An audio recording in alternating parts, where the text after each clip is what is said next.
है। कपड़ों के बगैर वो अपने को किसी के सामने आने से शर्म करता है।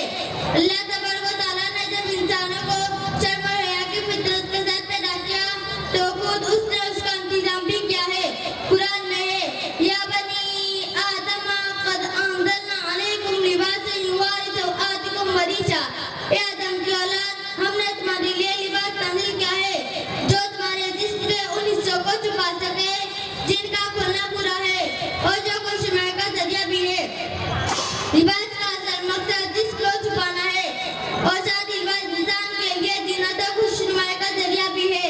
आजकल फैशन के नाम पर इंसानी फितरत के लिबास का जनाजा निकल गया है और मुसलमान मर्द और औरतें, बच्चे और बच्चियां जो लिबास पहनने लगे हैं वो जिस्म का चदर के छुपाने के लिए नाकाफी है। इस्लाम पूरी इंसानियत को लिबास कौन सा और क्या पहनने को बताता है। लिहाजा सुनो, कपड़ा इतना पतला और टाइट न हो कि बदन को आकर नजर आता हो।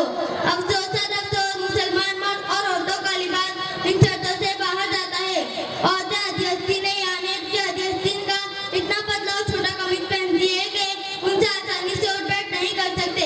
उस पर तौबा, वो चुस्त पायजामा जो बदन से चिपका होता है वो तो पहनना भी न पहनने के बराबर है।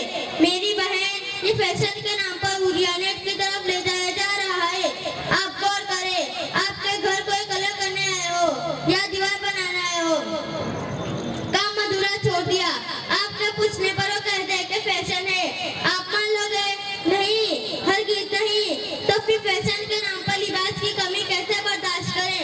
यूरोप और मगरिब का हाल देखे कि फैशन के उन्वान पर उनका हाल क्या बना के रखा है।